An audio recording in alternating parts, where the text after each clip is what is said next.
Et en parlant justement, tu disais, la Bible n'est pas un traité philosophico-théologique, comme on pourrait l'appeler. Et moi, ça me frustre, et en tout cas, ça m'a frustré au moment de ma conversion, qu'on n'ait pas reçu un texte du type l'éthique de Spinoza, démontré géométriquement, c'est-à-dire les axiomes, les définitions, les démonstrations, les corollaires, etc. Il y a une certaine beauté, et pour toi qui es mathématicien, tu dois comprendre de quoi je parle, il y a une certaine beauté dans la démonstration du texte.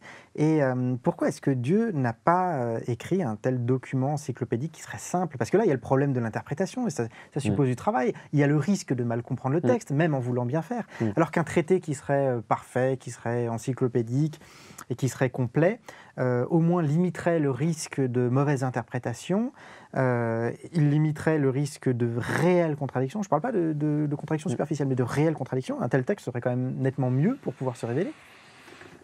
Mieux, oui, c'est une bonne question. Mais justement, je me suis aussi longtemps posé cette question. Des fois, je me disais, mais pourquoi j'ai pas une belle encyclopédie où on trouve tout de suite ce qu'on veut? Enfin, ça m'a beaucoup frustré justement à l'époque, avant que je fasse des études de théologie, où j'étais dans mes études de mathématiques. Je me disais, ce serait tellement formidable si on avait justement... Parce qu'en mathématiques, une fois qu'on a démontré un truc, ça y est, c'est vrai. Et puis, on n'en parle plus, quoi. Il n'y a plus de discussion. Alors, évidemment, pour pouvoir avoir ce type de langage vraiment structuré, et on le voit bien en mathématiques, on s'est doté d'un langage... Non, on ne peut pas tout dire avec les mathématiques. On a un langage qui est super bien structuré, très parfait. On met des parenthèses là où il faut pour éviter qu'on confonde différentes choses. Mais alors, en fait, un langage philosophique qui s'approche déjà un petit peu même Spinoza, en fait, on se rend compte on a l'impression d'un discours très rationnel chez Spinoza, mais c'est un discours faussement rationnel. En fait, on se rend compte justement derrière qu'on ne peut pas exprimer, que les concepts ne peuvent pas se résumer à des simples formules mathématiques. Et voilà, si on veut avoir un langage vraiment formel, vraiment structuré, et on le voit aujourd'hui en informatique, il y a des langages de programmation qu'on essaye de faire des choses vraiment très... il y a eu des langages qui étaient extrêmement bien, dans la programmation, très très précis, pour qu'il n'y ait aucune ambiguïté, de quoi on parle, de quelle variable, de machin. Mais on est très vite limité, on ne pourrait pas écrire la Bible avec ce langage-là. On est condamné à l'ambiguïté. On est condamné à... Chaque langage humain, que ce soit le français, l'anglais, le grec, l'hébreu, chaque langage a son propre génie. On va être capable de dire des choses qui ne sonneront pas bien dans une autre langue. Et ça, bon, voilà, on le voit du point de vue de la linguistique, du point de vue de la traductologie, en particulier pour la Bible. On essaye de faire des traductions de la Bible, mais on voit bien que voilà, traduire, c'est trahir. Quoi qu'on fasse, aussi bien qu'on essaye, on n'arrivera jamais à rendre d'une manière exacte ce qui est dit dans une langue, dans une autre langue. Donc à partir du moment où on fait ce constat que le langage humain, quelle que soit la langue, eh bien, elle va être limitée, eh bien, on se dit, OK, on va être condamné à être limité. Alors après, si en plus de ça, on se dit, mais ce sont des textes qui ont été écrits à une époque où précisément, on est dans une étape de l'histoire de l'humanité, du développement, du langage, de l'écriture, et on le voit de façon très matérielle, il y a des ambiguïtés. Aujourd'hui, on a des choses qui sont plus précises, on a des langues qui sont beaucoup plus fournies en vocabulaire. L'hébreu, dans l'Antiquité, n'a pas autant de vocabulaire que le grec à l'époque de Jésus, qui n'a pas autant de vocabulaire que l'anglais ou le français aujourd'hui. On a des millions de mots de vocabulaire aujourd'hui. Donc, et on continue d'en construire, parce que justement, on réfléchit, on dit, mais attendez, je voudrais parler de ça, mais pas tout à fait de ça. Peut-être je vais créer un néologisme qui va permettre de désigner ça, et je vais le définir, on va faire des dictionnaires. Et justement, c'est ce qu'ont fait beaucoup les philosophes. Aristote invente une langue philosophique à partir du grec pour pouvoir exprimer ce qu'il veut dire. Alors d'accord, peut-être qu'effectivement les mathématiques, l'idée d'un langage mathématique ne permettrait pas de dire tout ce qu'on veut dire. En revanche, il y a quand même des textes philosophiques qui démarrent dès le 5e siècle avant Jésus-Christ, qui sont des textes qui sont suffisamment univoques, c'est-à-dire qu'ils expriment bien un sens. Et il y a peu de débats sur l'interprétation, alors il y en a quand même, mais il y en a quand même relativement moins sur l'interprétation de Platon que sur l'interprétation de telle ou telle partie de la Bible, où là, c'est quand même beaucoup plus difficile. Platon et Aristote ont quand même... Je ne suis pas d'accord, parce que précisément, on voit bien tous les débats de toute l'école platonicienne, néo-platonicienne. Non, justement, déjà dans Oui, l'Antiquité. mais après, il y a une forme d'infidélité à Platon aussi. Ah Tout bah. le néoplatonisme, c'est associé Platon à d'autres écoles, le scepticisme par exemple, pour essayer d'enrichir la pensée de Platon ou de lui donner une autre direction. C'est pas de la fidélité sauf à qu'il y a des Platon. gens qui vont se dire fidèles à Platon, en disant en fait, je vais expliciter ce que Platon a dit. De toute façon, de manière générale, à chaque fois que quelqu'un dit quelque chose en disant voilà, j'espère que c'est clair, derrière on dit attendez, c'est quand même un peu ambigu, donc soit on va corriger le texte, soit on va apporter un autre texte qui va corriger ça, et puis après on va encore faire la correction de la correction de la correction. Et ça, c'est inéluctable à partir du moment où le langage, aussi sophistiqué soit-il, reste imparfait. Et même si effectivement on se dote au maximum d'un langage le plus... Et ça, je dis, ça a pris des siècles. Le langage mathématique qu'on emploie aujourd'hui, ce n'est pas le langage mathématique d'il y a 2000 ans. Quand on lit justement les traités mathématiques de l'Antiquité, on voit bien qu'à l'époque, ils ne s'étaient pas dotés tout le vocabulaire, donc ils essayaient d'expliquer des choses, de la géométrie, je sais pas, bon. Aujourd'hui, on arrive à l'exprimer beaucoup plus facilement parce qu'on arrive vraiment à une époque où on s'est doté d'un langage mathématique qui est extrêmement sérieux, très précis et presque infaillible, pas tout à fait, parce que ça arrive encore aujourd'hui qu'il y ait des ambiguïtés dans des formulations mathématiques, qui fait que même des articles de mathématiques soient publiés dans un journal alors qu'ils ont été relus, on se dit cette démonstration elle est bonne, et après quelqu'un arrive en disant non, attendez, il y a une faille dans la démonstration. Parce qu'il y avait une ambiguïté dans la formulation. Donc on voit qu'après des siècles et des siècles et des siècles, on a encore du mal à avoir un langage, une langue qui soit parfaite en mathématiques. Alors, et encore en mathématiques, voilà, on est loin de manipuler des concepts aussi complexes qu'en philosophie ou qu'en théologie.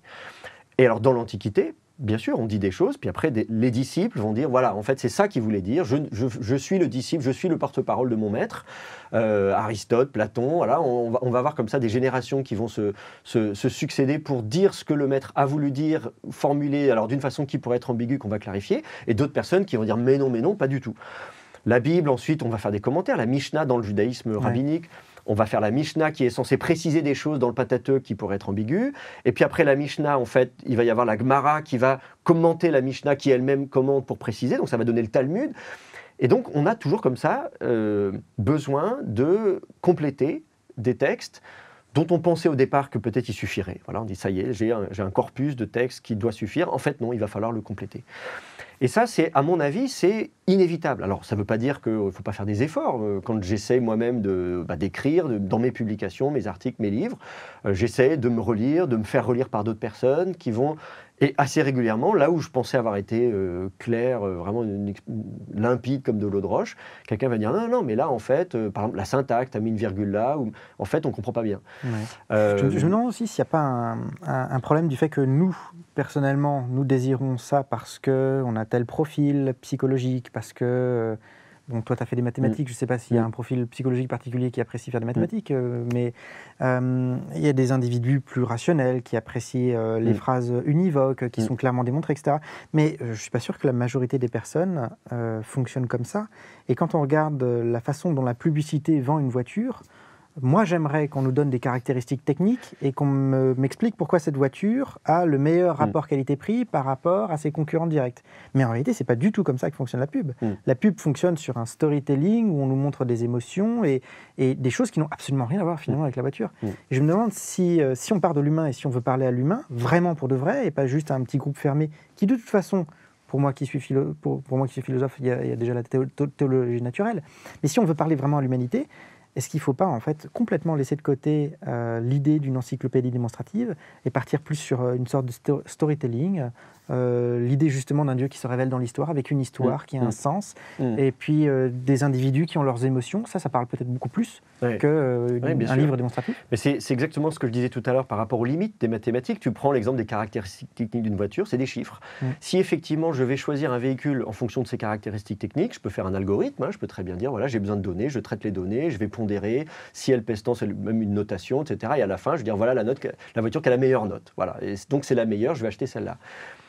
Mais comment on fait pour chiffrer le plaisir de conduire ? Je suis dans une voiture et là je me dis je me sens bien, je suis bien installé, ça sent bon. Enfin, il y a en fait une infinité de paramètres qui sont difficiles à quantifier. Et donc, c'est à partir du moment où on va faire appel aussi à il y a d'autres paramètres, d'autres facteurs qui sont beaucoup plus subjectifs, qui vont dépasser l'aspect purement rationnel et qui vont aussi rejoindre un côté émotionnel. alors effectivement, on ne pourra pas simplement se contenter de vendre une voiture en faisant comme ça la liste des caractéristiques techniques et de montrer à quel point elle est meilleure que les autres sur cet aspect-là. Et c'est pour ça que je disais que ce que je trouve intéressant dans la Bible, même si pour moi, effectivement, d'après mon profil et mon côté un peu rationnel, c'est très frustrant parce que la vie serait tellement plus simple pour moi si la Bible était écrite en langage mathématique ou dans un code informatique quelconque. En fait, la Bible, le fait même qu'elle ait été écrite par des hommes, avec leur langue, aussi imparfaite soit-elle, avec leurs émotions, leur vécu, avec l'idée même d'assumer une forme de contradiction ou une forme d'ambiguïté, en fait, ça me parle. Et ça me dit, bah voilà, mais c'est ça aussi la vie, et c'est comme ça que je peux appréhender la foi, et que je peux peut-être apprendre à mieux me connaître et mieux connaître Dieu. Et surtout, alors, quand on parlait justement de formulation claire, limpide, univoque, là, je donnais l'exemple de deux versets, donc deux versets côte à côte dans les Proverbes qui disent une chose et formellement le contraire. Là, au niveau de la syntaxe, de la grammaire, on peut mettre les mots côte à côte en hébreu et on dit une chose et on dit exactement le contraire. Donc il y a une contradiction formelle. Après, il y a l'imprécision du langage. Et avec un langage super précis. Non, mais je veux dire, dans ce verset-là, c'est très clair. On te dit, voilà, ne réponds pas au sot selon sa folie, réponds au sot selon sa folie. Voilà, on dit une chose et pile poil son contraire. Assez souvent, il y a aussi des formulations qui sont ambiguës. Et on se bat avec l'ambiguïté en disant, mais attends, il a voulu dire ça ou il a voulu dire ça ? Et puis on se rend compte en fait que l'ambiguïté, elle peut être assumée par l'auteur. C'est-à-dire que l'auteur, il a peut-être fait exprès d'écrire d'une certaine manière où on peut comprendre les choses d'une manière ou d'une autre. Et ça fait partie justement de la rhétorique. Tu disais tout à l'heure, je cherche à vendre une voiture. Eh bien, je vais pas forcément partir du principe que plus je serai objectif et plus je serai convaincant. Non. La rhétorique, et on le sait bien, et donc déjà dans l'Antiquité grecque, c'est très bien documenté, c'est-à-dire à un moment donné, on va convaincre, on va chercher l'émotion des gens, on va savoir que si je fais ça, eh bien, je vais être plus convaincant, même si peut-être sur le fond est peut-être pas suffisant, mais la forme va aider. Et on le voit encore aujourd'hui, les gens ils vont au cinéma, vont voir un film, ils vont être émus par une scène parce qu'il y aura une petite musique qui va être bien choisie, qui va faire vibrer, et là les gens seront mis en condition pour recevoir davantage le message. Et d'une certaine manière, la rhétorique dans la Bible, elle est assumée par les auteurs de la Bible. Ils vont répéter certaines choses, ils vont faire l'impasse, ils vont raconter une histoire en ne disant pas certains éléments du récit qui vont faire intervenir plus tard. Et là, on se dit, ah, mais pourquoi il ne me l'a pas dit au départ ? Ça s'appelle le suspense. C'est fait exprès. J'ai fait exprès de maintenir une certaine forme d'ambiguïté pour, à un moment donné, secouer un peu le lecteur.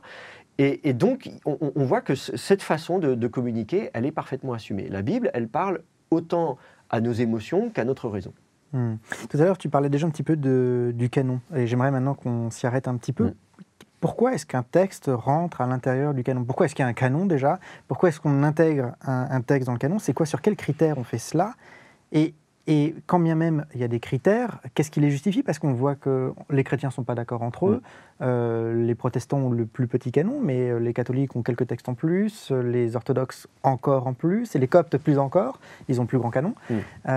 Pourquoi est-ce qu'il y a ces divisions ? Et d'ailleurs, pourquoi, si canon il y a, pourquoi est-ce qu'il est arrêté ? Pourquoi est-ce qu'on ne pourrait pas continuer à mettre d'autres livres dans ce canon-là ? C'est plein de questions très intéressantes. Le mot canon, il vient du mot canne, l'espèce de roseau, qui était utilisé dans l'Antiquité comme règle. Je veux tracer droit, j'ai besoin d'une règle, je veux mesurer quelque chose, je veux savoir, j'ai besoin d'une règle. Donc le mot canon, il veut dire règle. Donc on va parler de canon de beauté, de canon de littérature, c'est ceux qui font règle, qui font norme, d'une certaine manière. Donc effectivement, l'idée d'avoir un canon des Écritures, d'avoir des livres, des écrits qui sont canoniques, ça veut dire qu'ils sont normatifs. Ce sont eux qui ont une autorité normative, c'est eux, s'il y a des débats, s'il y a des discussions, s'il faut trancher, on va se référer à ces textes-là. Voilà, ils ont autorité. Donc, ma foi, on peut tout à fait imaginer une religion qui n'a pas de textes qui ont ce type d'autorité. Ça existe, il y a des religions qui se développent uniquement à l'aide de... Dans l'hindouisme, par exemple, il n'y a pas de canon fermé. C'est-à-dire, il y a des textes. Alors, il y a quand même des textes dans l'hindouisme. Il y a des textes, mais il n'y a pas de canon fermé. Il y a zéro texte. Il n'y a pas de canon fermé. Alors, effectivement, la question de canon fermé, c'est une question secondaire. Déjà, la question du canon. Pourquoi avoir un canon ? Avant de parler s'il faut le laisser ouvert ou fermé ou quoi, c'est déjà, est-ce qu'il y a un besoin d'avoir des textes qui ont une autorité ? Dans la tradition biblique, on se pose pas cette question. C'est-à-dire qu'en fait, aussi loin qu'on remonte, on a des textes. Et on ne sait pas à quel moment on a décidé de mettre des traditions orales par écrit. On ne sait pas exactement pourquoi celle-là et pas d'autres. Et on ne sait pas exactement non plus pourquoi on a choisi ces textes et pas d'autres. C'est-à-dire que quand on regarde à l'époque de Jésus, par exemple, les manuscrits de la Mer Morte, toute une littérature religieuse, du judaïsme ambiant, et on n'a pas forcément d'éléments quand on regarde parmi les manuscrits de la Mer Morte, quels sont ceux qui seraient canoniques et ceux qui ne le seraient pas.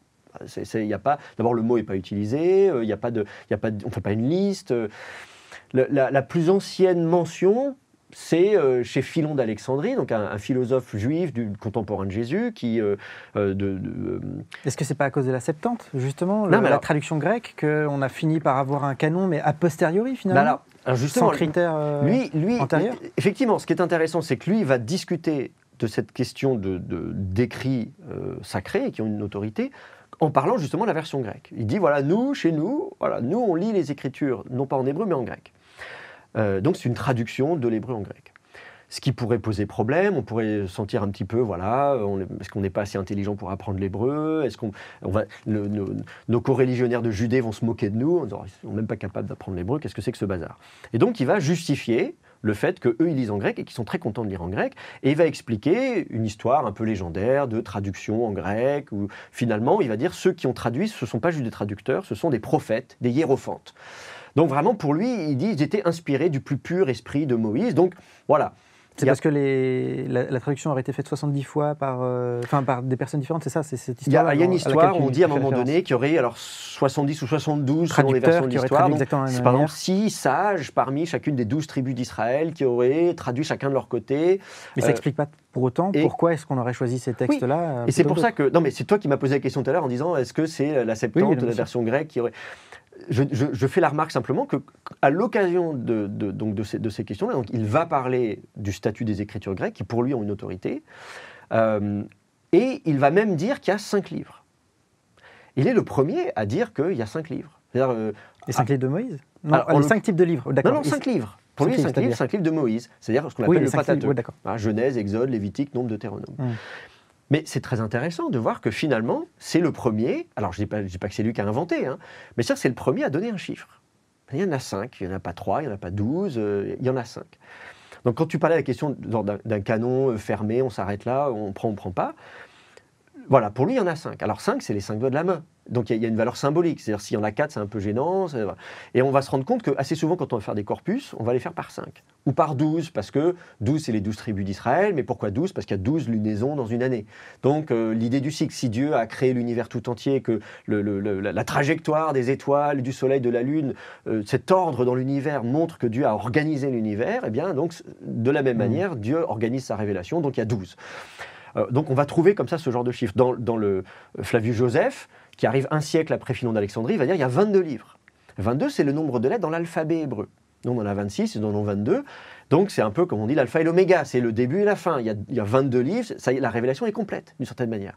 Donc on voit au même moment où on introduit des chiffres, Philon d'Alexandrie, Flavius Joseph, qui donc vivent en même temps ou peu après Jésus, sont les premiers à nous donner des chiffres. Et en même temps, ces chiffres sont symboliques. Donc ça peut nous parler d'un besoin, à la fois de formaliser, de dire, bon, Dieu nous parle, d'accord, par écrit, admettons, mais pourquoi est-ce qu'il faudrait sélectionner des écrits par rapport à d'autres ? Ce besoin d'organiser, ce besoin de faire des listes, ce besoin d'encadrer finalement la révélation, de dire voilà, c'est ça et c'est pas autre chose. Alors ça pose problème parce que Flavius Joseph va dire 22, mais sauf que finalement les rabbins vont canoniser 24.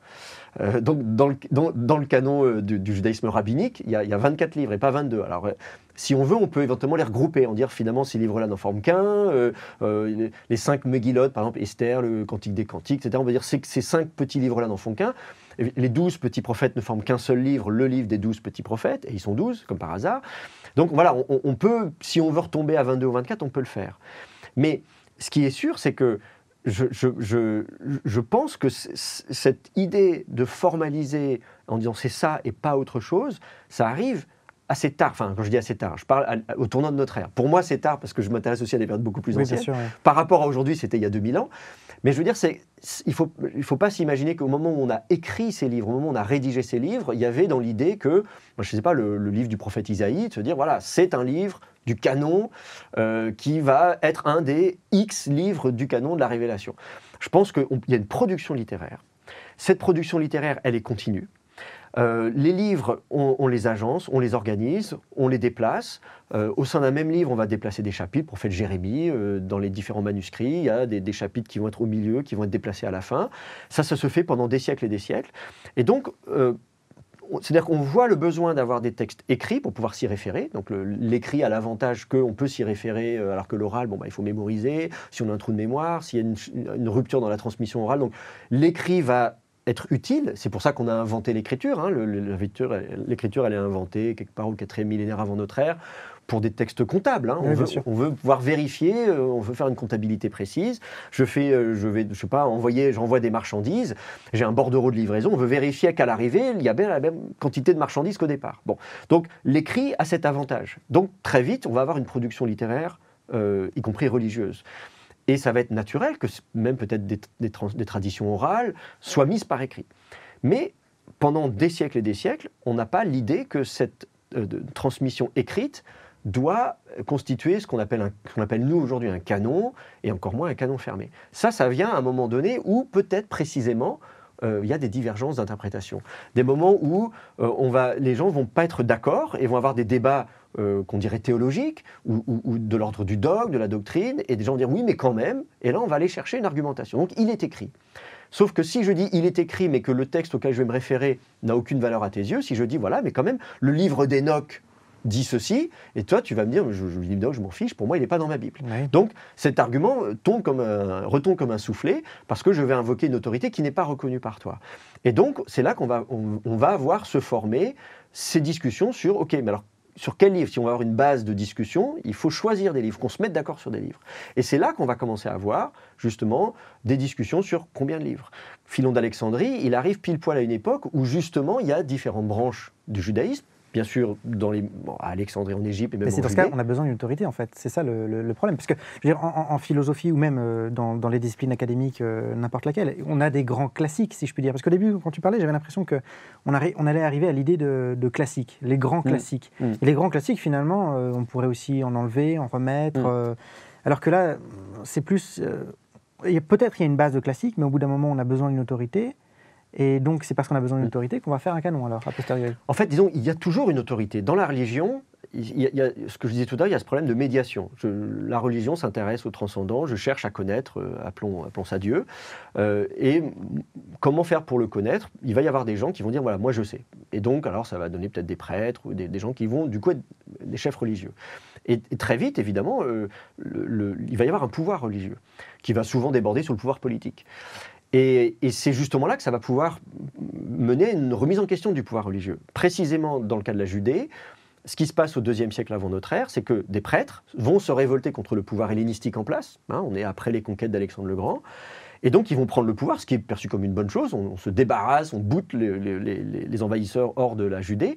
Sauf que ce sont des prêtres, donc ils ont un pouvoir religieux, mais ils vont, au bout d'un moment, prendre un pouvoir politique.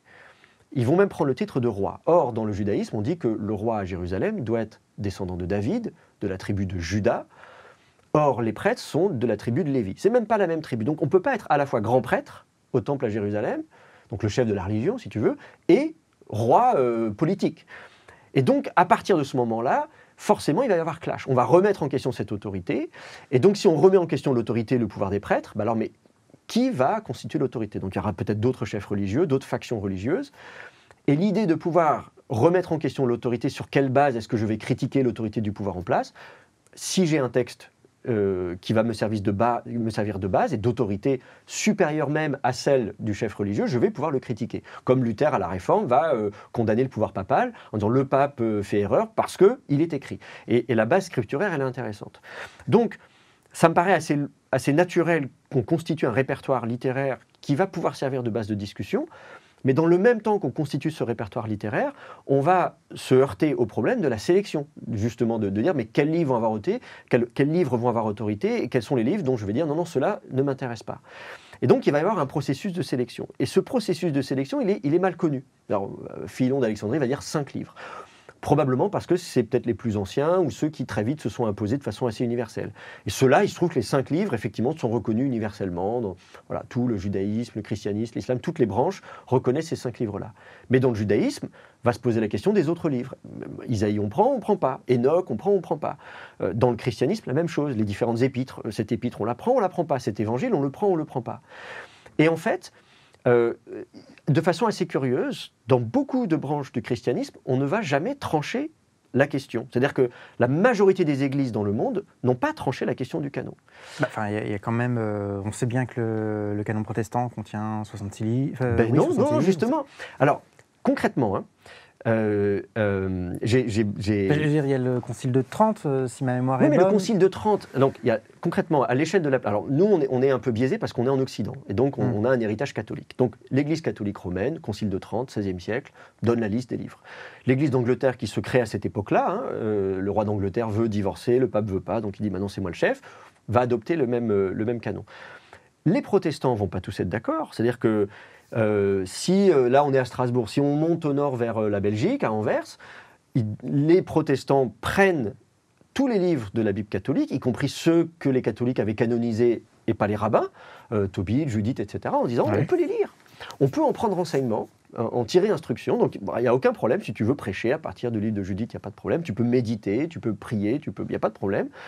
Le seul bémol, c'est qu'ils disent on ne peut pas établir un point de doctrine sur la seule base de ces livres-là. Et là, on sent qu'il y a un peu un problème à un moment donné, peut-être de discussion. C'est comme quand Jérôme disait qu'ils sont intéressants à lire, mais ils ne sont pas dans le canon. Ah non, alors, c'est pas ça qu'ils disent. Non, il dit pas ils sont intéressants à lire, ils ne sont pas dans le canon. D'ailleurs, Jérôme n'utilise pas ce vocabulaire-là. Ce qu'on sent, c'est qu'il y a peut-être des degrés d'autorité. C'est-à-dire des livres qui sont d'autorité fondamentale, peut-être un peu moins, peut-être un peu moins. Alors qu'effectivement, à La Rochelle, les protestants, au XVIe siècle, pareil, eux vont dire bon, on va faire confiance aux rabbins. Hein. Les rabbins, ils ont pour l'Ancien Testament, on va faire confiance aux rabbins, et donc on va pas garder Judith, Tobit, etc.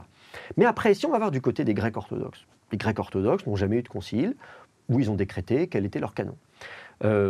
Les Arméniens non plus, les chrétiens de liturgie syriaque, hein, maronites, melkites, etc. La plupart des églises d'Orient, alors qui représentent aujourd'hui peu de gens. C'est pour ça que quand je dis une majorité des églises, je n'ai pas dit en nombre de croyants, mais de nombre d'églises. Et il y a des tas d'églises différentes dans beaucoup de pays dans le monde. Il se trouve que l'église catholique romaine est la plus importante des églises et que le protestantisme est issu de l'église catholique. Mais en fait, si on regarde, durant les premiers siècles et jusqu'à aujourd'hui, il y a l'église d'Éthiopie. L'église orthodoxe d'Éthiopie, elle, a décidé du canon, mais au tournant du XXe siècle. À l'arrivée de l'imprimerie, qui est arrivée un peu tard, on a dit on va imprimer des Bibles en éthiopien. Et donc on a dit bon alors je vous mets quoi? Et l'église d'Éthiopie était bien embarrassée, et au lieu de choisir un canon, ils en ont choisi deux. Donc il y a deux canons, l'église d'Éthiopie, elle dit voilà, vous avez le choix, vous avez ce canon-là ou ce canon-là. Donc quand on regarde en fait, en dehors de notre expérience à nous, tous ces canons-là, ils se basent bien sur des critères. Enfin, il y a bien un moment donné, on se dit ce texte-là, on va le prendre parce que c'est pas une loterie. Et puis... non, mais tu as raison, la question, elle mérite d'être posée, mais la vérité, c'est qu'on n'a pas de réponse. Dans la plupart des cas, le seul argument qu'on va avoir en face, c'est un argument de tradition. Ce livre-là, oui, on le lit ou non, on le lit pas. C'est un grand classique. Voilà. Et donc, en Éthiopie, pourquoi au tournant du XXe siècle, quand ils ont décidé leurs deux canons, ils ont deux canons, le livre d'Hénoch est dans les deux canons d'ailleurs, et si on leur dit mais pourquoi vous avez le livre d'Hénoch, parce que nous on n'a pas le livre d'Hénoch, vous êtes même les seuls, hein, l'église d'Éthiopie est la seule église au monde à avoir canonisé le livre d'Hénoch, ils vont dire parce que on l'a, voilà, ça fait des siècles et des siècles, et on le lit, et il n'y a pas forcément d'argumentation. Et même dans les écrits patristiques, donc les premiers siècles de notre ère, ou même chez les rabbins par exemple, il y a des débats sur quelques livres, un peu tangents. Hein. Ben Sira, on va discuter. Esther, on va discuter, parce que Dieu n'apparaît pas. Le Cantique des Cantiques, on va... Donc là, on va voir de temps en temps des argumentations, non pas pour dire est-ce qu'on prend ou on ne le prend pas, mais plutôt... pourquoi il est là? Il est là. Donc on va plutôt essayer de légitimer sa présence a posteriori. Et c'est rare que des gens disent je prends pas. Alors, pour le livre d'Hénoch, on a quand même un cas, c'est Athanase d'Alexandrie. Donc l'évêque d'Alexandrie au IVe siècle de notre ère, en 367, il écrit chaque année à Pâques une lettre, et on a retrouvé, il n'y a pas très longtemps d'ailleurs, sa 39e lettre festale, dans laquelle il parle du canon, et d'ailleurs un des tout premiers à utiliser cette idée de canoniser, il en fait un verbe, et il parle des apocryphes, donc ceux qu'il rejette, donc il utilise un peu cette terminologie, c'est à peu près la plus ancienne attestation qu'on ait de cette terminologie. Et lui va rejeter le livre d'Hénoch en disant Hénoch n'a pas écrit ce livre. Il dit voilà, Hénoch n'a pas écrit ce livre. Ce livre a été écrit bien plus tard par des gens qui voulaient faire passer leurs idées, et pour donner du crédit à leurs idées, plutôt que de dire moi, citoyen lambda, voilà ce que je pense, on va les mettre dans la bouche d'Hénoch. Et donc là, c'est très intéressant parce qu'on a un argument qui est clairement formulé pour dire je prends ou je prends pas. Je ne prends pas parce qu'Hénoch n'a pas écrit. Alors c'est un argument très intéressant, En même temps, il est très problématique parce qu'on pourrait l'utiliser sur tous les livres dont les auteurs sont inconnus. Et alors, mais voilà, c'est ça. C'est-à-dire que cet argument, il est très intéressant, mais est-ce qu'aujourd'hui, on est prêt à l'utiliser? C'est-à-dire que, est-ce qu'aujourd'hui, on va aller retourner voir, moi, je ne sais pas, toutes les épîtres de Paul, en disant... Par exemple, l'épître aux Hébreux, on ne sait pas qui l'a écrit, alors, elle est anonyme. Paul. Bon, à la limite, si elle est anonyme, on pourrait dire, on n'a pas la prétention de mettre les paroles dans la bouche de quelqu'un d'autre. Oui, elle n'est pas fausse. Voilà, de ce point de vue-là, il n'y a pas de... C'est pas un pseudépigraphe au sens où on n'écrit pas sous un pseudonyme. On ne prétend pas être quelqu'un qu'on n'est pas. Mais la question se pose pour des livres qui, peut-être, prétendent avoir été écrits par un tel, et alors ici, ce n'était pas le cas. Tout à l'heure, je parlais de la deuxième épître de Pierre, qui parle des épîtres de Paul. Est-ce que la deuxième épître de Pierre a été écrite par Pierre? Voilà. Elle prétend l'avoir été. Au contraire, il dit, moi, Pierre, etc., j'étais avec Jésus, sur le mont de la transfiguration, etc. Donc, même on est presque gêné du nombre de fois où l'auteur, dans ces quelques chapitres, insiste lourdement sur le fait que c'est moi, bien Pierre, et pas un autre. À tel point que ça peut presque paraître suspect. Mais pourquoi il a besoin de nous répéter 15 000 fois que c'est lui et pas un autre? Et donc, il y a un doute parmi les exégètes, les biblistes, sur des questions stylistiques, de contenu. Le fait que, justement, on parle déjà du corpus paulinien comme étant déjà élevé au rang de scripturaire, en disant, mais attendez, mais c'est probablement... ça colle bien peut-être avec la fin du 1er siècle ou le début du 2e siècle de notre ère, mais avant, ça paraît compliqué. Donc, pour tout un tas de raisons, certains biblistes disent, ça n'est probablement pas Pierre qui a écrit cet épître. Bon, alors on n'en sait rien, ça reste de la théorie, mais... Et si finalement, on se disait voilà, que Pierre n'a pas écrit la deuxième épître de Pierre, alors est-ce qu'il faut l'enlever sur la base de l'argument invoqué par Athanase? Mais donc, ça mérite qu'on se pose la question, mais ensuite, à l'époque, Athanase est à peu près le seul à utiliser ce type d'argumentation. Les autres qui, au IVe siècle, discutent de savoir quel livre on prend ou on ne prend pas, en général, le font de façon très extérieure. Eusèbe de Césarée, qui est un historien, qui, lui, va faire une sorte de sondage. Il va se balader, il va se promener, et il va documenter. Il va dire, voilà, je suis allé à tel endroit, et à tel endroit, ils ont tel évangile, mais ils n'ont pas tel autre. Ils lisent tel évangile, il est homologué, c'est le terme qu'il emploie, donc, voilà, ou celui-là, non, il est rejeté, on n'en veut pas. Et puis, il a des catégories. Donc, et puis, entre ces deux catégories, il y a ceux qui sont acceptés par certains et pas d'autres. Et en fait, assez vite, on se rend compte que finalement, c'est la tradition. On a l'impression que c'est la tradition qui a prévalu. En fait, à un moment donné, des livres se sont imposés de façon assez naturelle et pas d'autres. Est-ce que c'est pas plus fiable pour le croyant? Parce que pour l'universitaire, c'est certainement très intéressant de voir qu'il y a différents canons et de jouer avec. Mais pour le croyant, est-ce que c'est pas plus simple de se dire, bon, puisqu'il y a des livres qui sont discutés, on élimine tous ceux qui sont discutés, et un peu comme un mathématicien aime avoir le minimum d'axiomes, est-ce qu'on ne devrait pas avoir le minimum de livres bibliques pour ensuite constituer une théologie? Alors, oui, on peut, mais alors à ce moment-là, il faut peut-être on se recentre sur le Pentateuque. Et c'est vrai qu'effectivement, je pense qu'en tout cas... Pour l'Ancien Testament, tu veux dire? Parce que dans le Nouveau Testament, il y a aussi les évangiles. Oui, bien sûr, mais il n'y a pas que ces quatre-là. Enfin, disons... alors, c'est vrai, cela dit, c'est vrai que ces quatre-là... Oui, ils sont quand même... Ils ont été très peu contestés.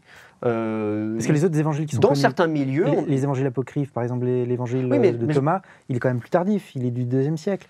Il y a quand même un... Mais ça, qu'est-ce qu'on en sait? Enfin, alors c'est là, il faut être prudent, mais je ne serais pas contre si on disait resserrons-nous, prenons les 4 évangiles. C'est vrai que ces 4-là sont très vite acceptés par pratiquement tout le monde. Pas tout à fait, dans certains milieux, on n'en prend qu'un seul. Luc, par exemple, on dit voilà, les autres, on n'en veut pas. Bon.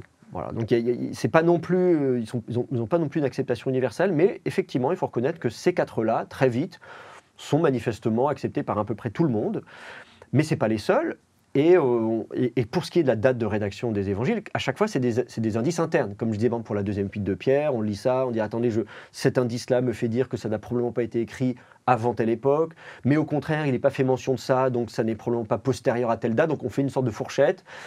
Ça reste disons, interne. Moi, je préfère me baser sur la documentation manuscrite, c'est-à-dire, voilà, à partir de quelle date on a des manuscrits. On a des petits fragments du IIe siècle, et puis à partir du IIIe siècle, là, on a des manuscrits. Mais au IIIe siècle, il y a déjà toute une flopée d'évangiles, y compris, par exemple, l'évangile de Judas, qui a refait surface il y a quelques années seulement, dont on connaissait l'existence. Irénée de Lyon, donc l'évêque de Lyon, en France, qui écrit au IIe siècle de notre ère, est au courant. Il connaît cet évangile, il ne l'aime pas trop. Il ne nous dit pas trop pourquoi, d'ailleurs. Mais des fois, il y a des raisons objectives. Par exemple, revenons à l'évangile selon Thomas, il me semble qu'il est un peu misogyne dans certains passages où il explique qu'il faut être une femme, il faut être un homme pour être sauvé, etc. Alors, il y a quand même des fois des aspects internes, idéologiques, qui posent problème avec la cohérence de l'ensemble. Mais on peut tout à fait reprendre un à un chaque livre de la Bible en discutant sur des raisons objectives de les prendre ou de ne pas les prendre. Et on pourrait effectivement aujourd'hui décider, voilà, moi j'ai étudié ce livre et je pense que ce livre, il est bien, il est conforme à ma foi, ma doctrine ou la doctrine de notre communauté, de notre Église, donc on va le prendre. Ou alors au contraire, ce livre-là, on le rejette parce qu'il ne colle pas. Il y a probablement eu ça à l'époque, sauf que c'est rarement discuté et formalisé. Même Athanas, quand il rejette le livre d'Enoch, il va le rejeter sur l'argument de dire c'est pas Enoch qui l'a écrit. Il va pas rentrer dans le détail en disant le livre d'Enoch enseigne telle et telle chose, c'est des hérésies, donc voilà, j'en veux pas. Il rentre pas dans le contenu. Il a un argument extérieur et pas interne. Alors je trouve très intéressant d'avoir ce genre de discussion-là. Le problème ensuite auquel on va se confronter, c'est-à-dire que la canonisation se fait dans des communautés. Comme je disais, ce sont des communautés qui ont d'abord porté ces textes. S'ils ont traversé les siècles, c'est parce qu'il y a des gens qui les ont copiés, recopiés, recopiés. S'il n'y avait personne pour les lire et les copier, ils auraient disparu. Comme c'est le cas justement de bon nombre de manuscrits de la Mer Morte. Hein. On a découvert, parmi les manuscrits de la Mer Morte, il y a 1 millier de manuscrits. 1/4 seulement sont des manuscrits de la Bible, et 3/4, c'est d'autres œuvres littéraires dont certaines étaient complètement inconnues. C'est-à-dire elles avaient complètement disparu. Pourquoi ? Parce que personne ne les a portées. Si ces œuvres littéraires avaient été canonisées, entre guillemets, si je peux prendre ce terme, si en tout cas ces livres avaient été conservés, copiés, recopiés, peut-être on les aurait encore aujourd'hui. Donc on voit bien que ce processus de canonisation, ou en tout cas de lecture collective de ces textes qui vont devenir normatif ou qui vont avoir une autorité, elle se fait dans un cadre communautaire. Nous sommes une communauté de croyants, nous voulons construire notre foi ensemble, nous voulons pouvoir débattre, discuter entre nous d'un point de doctrine, on va avoir une base scripturaire. Et donc, si moi tout seul dans mon coin, je décrète que tel livre, il est dans mon canon ou qu'il n'est pas dans mon canon, ça ne va pas servir à grand-chose, puisque l'idée, c'est justement d'avoir une base scripturaire qui va nous permettre de dialoguer ensemble. Donc, l'idée, pourquoi pas, de se recentrer sur un canon plus restreint, en évacuant les livres un peu contestés, en disant partons de cette base-là et là on va pouvoir discuter, c'est bien. C'est bien dans le dialogue écuménique, c'est bien dans le dialogue interreligieux, on va pouvoir avoir une base de dialogue. Mais le travail du théologien systématique doit être horrible de ce point de vue-là, parce que sa base de travail n'est pas vraiment très claire, en fait. On lui donne des postulats, c'est même pas des axiomes qui seraient raisonnables, ce sont des purs postulats, et à partir de là, il doit travailler sur la tradition de l'Église. On va dire ça comme ça. Je ne sais pas comment il fait pour ne pas envier le philosophe, qui, lui, a des axiomes évidents, des principes de la logique, etc., et qui, à partir de là, construit un discours qui est raisonnable et qu'il peut échanger avec d'autres parce que ce sont les mêmes principes. Enfin, la plupart des philosophes partagent les mêmes principes, au moins les principes de la logique. Là, le théologien, lui, il part sur un sable qui me paraît, tel que tu me le décris, complètement instable. Oui, je pense que c'est pour ça que c'est peine perdue d'essayer de bâtir une théologie systématique cohérente sur la base de la Bible. Enfin, très vite, moi, dans mes études, quand j'ai commencé les études de théologie, il y a plusieurs champs disciplinaires. Hein. On étudie bien sûr la Bible, mais on étudie la philosophie, l'histoire, on a la dogmatique aussi, on a des cours de théologie dogmatique. Et très vite, ça m'a paru très spéculatif, ce qui en soi n'est pas forcément mauvais s'il y a une cohérence interne, mais surtout quand on essaye de bâtir une théologie sur la base d'un texte biblique qui lui-même n'est pas assuré. Et c'est pour ça que très vite, je me suis dit, oulala, avant de partir là, commençons d'abord par poser les bases, et les bases, c'est la Bible. Et donc très vite, je me suis spécialisé dans l'exégèse, les langues bibliques, l'étude des manuscrits les plus anciens, et puis après mes études de théologie, c'est pour ça que j'ai fait de l'histoire et de la philologie, j'ai refait une licence, un master, et puis j'ai fini par faire une thèse. Ma thèse, c'est une thèse d'histoire. J'ai fait une thèse en sciences historiques et philologiques, et pas en théologie. Donc je te rejoins sur ce point-là, c'est une tâche particulièrement ardue. Si on a l'ambition de faire une théologie à la fois systématique, cohérente, dogmatique et qui soit en cohérence avec le texte biblique, on va avoir des problèmes. Alors, et ça, je pense que c'est un problème aussi qui est protestant. C'est-à-dire que pour un catholique, si on admet une forte importance de la théologie naturelle à côté, parce qu'il y a aussi les protestants qui admettent l'importance de la théologie naturelle, mais chez les catholiques, au moins, c'est beaucoup plus clairement affirmé. Si on est catholique et qu'on affirme l'importance de la théologie naturelle à côté, on a une base philosophique qui permet de construire un premier socle auquel on ajoute la Bible après, et donc on a un ensemble qui peut-être est un peu instable, mais quand même relativement stable, alors que dans le protestantisme, j'ai l'impression qu'on a affaire là à un sable qui est complètement instable. Alors, il n'y a rien pour venir récupérer... Oui, bien sûr. Alors, ça dépend de quel milieu protestant, il faut quand même tempérer. Cela dit, je pense qu'effectivement, la question, d'une certaine manière, et ça, on va le retrouver... Voilà. Je suis d'accord que les protestants vont souvent un peu buter sur le sola scriptura, on interprète par l'écriture seule, qui trouve vite ses limites. D'abord, effectivement, la Bible, on ne l'aurait pas sans la tradition. Donc de dire je ne vais pas m'intéresser à comment ces textes ont été interprétés, portés, traduits, transmis et compris par des siècles et des siècles de la tradition sur laquelle je me base, et je scie la branche sur laquelle je suis assis. Et du coup, si au contraire, on assume d'une certaine manière le fait que le texte qui m'est parvenu, pourquoi j'ai ces livres-là et pas d'autres, pourquoi ce canon-là et pas d'autres, c'est parce qu'il y a une longue tradition, que des choix ont été faits qui n'ont pas été faits par moi. D'ailleurs, je ne sais même pas forcément très bien pourquoi ils ont choisi, parce qu'on n'a pas retrouvé, peut-être on retrouvera des manuscrits où on voit ces débats, mais en tout cas, j'hérite de cette tradition qui inclut la Bible, mais qui... La Bible, elle arrive, le packaging de la Bible, c'est aussi le mode d'emploi de la Bible. C'est-à-dire avec ce mode d'emploi, comme je disais chez les rabbins, où il y a la Mishnah, il y a la Gemara qui interprète la Mishnah, qui interprète la Bible, et donc je peux m'inscrire dans une tradition, de dire voilà, donc un théologien juif, un rabbin, va pouvoir dire moi je ne vais pas essayer de comprendre tel et tel verset parce que j'ai déjà l'interprétation qui a été faite longtemps avant moi. Donc je vais m'intéresser à compléter, mais je me base sur la tradition. L'Église catholique va dire mais donc il y a le magistère, il y a voilà, l'inspiration qui continue, qui est continue, et donc l'interprétation de la Bible, elle se fait à la lumière de la compréhension qu'on en a eue au travers des siècles. Et ça permet effectivement du coup de lever des ambiguïtés, ça permet de résoudre des contradictions, ça permet voilà, d'une certaine manière de remettre la Bible en disant écoutez voilà, oui bien sûr la Bible c'est important, mais c'est pas tout. En fait, Dieu nous parle au travers de la Bible, mais avant tout, il nous parle au travers de notre communauté, de notre tradition, celle-là même qui a porté les textes bibliques. Et donc, si je suis catholique et que dans ma Bible, le Concile de Trente a décidé de canoniser à la fois tel livre et à la fois tel livre, alors qu'il y a des contradictions, j'ai confiance dans le fait que cette contradiction, elle peut être levée d'une certaine manière. Et du coup, je vais aller regarder ce que ma tradition me dit sur comment arriver à réconcilier les deux. On y arrive assez souvent. Moi, en tant qu'historien, je pense que souvent, quand on résout les contradictions, a posteriori, et parfois en faisant un peu rentrer des carrés dans des ronds. Donc je vais préférer, moi, reconnaître des contradictions, en disant, voilà, ça a été écrit par des milieux différents, avant justement ce processus de canonisation. Et je pense que c'était ça que chacun des deux auteurs voulait dire. Mais effectivement, au moment où ces textes ont été canonisés, on les a harmonisés, on a cherché à résoudre, disons, cette contradiction de cette façon-là. Et on peut faire à ce moment-là, non pas l'histoire des textes en amont de la canonisation, mais en aval, dans l'histoire de l'exégèse et de l'interprétation. Et de ce point de vue-là, effectivement, on peut avoir une approche beaucoup plus apaisée, y compris en tant que dogmaticien, que systématicien, en disant, voilà, je vais travailler dans ce cadre-là. Et c'est souvent ce qui se passe pour des théologiens catholiques, des collègues que j'ai qui sont vraiment des philosophes ou des théologiens catholiques, qui vont dire, voilà, moi je pars de ce cadre-là, qui est le cadre du magistère, le cadre du dogme catholique, et ça me présente un cadre et je vais pouvoir effectivement réfléchir, faire des propositions, mais jamais je vais proposer des choses qui iraient en contradiction avec le dogme. D'accord. On a pas mal débordé le temps qu'on s'était proposé pour discuter. Et donc du coup, j'aimerais terminer juste sur une petite dernière question pratique. S'il y avait un livre qui, à ton avis, serait vraiment dans le sujet qui est le nôtre là, est-ce qu'il y en aurait un que tu aurais en tête à proposer pour approfondir toutes ces questions-là, notamment sur le statut de la Bible? Écoute, là, curieusement, il n'y a pas grand-chose en français. Alors, il y a quand même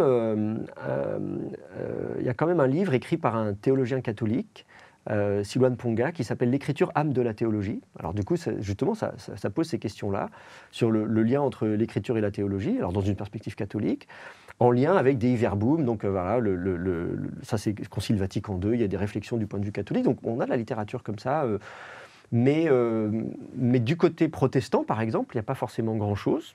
C'est-à-dire que, justement, je pense qu'il y a des questions vraiment importantes à se poser.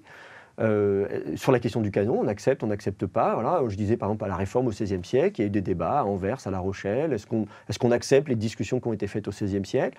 Est-ce qu'on remet sur la table la question du canon, du rôle de la Bible, de la façon dont Dieu se révèle au travers de la Bible?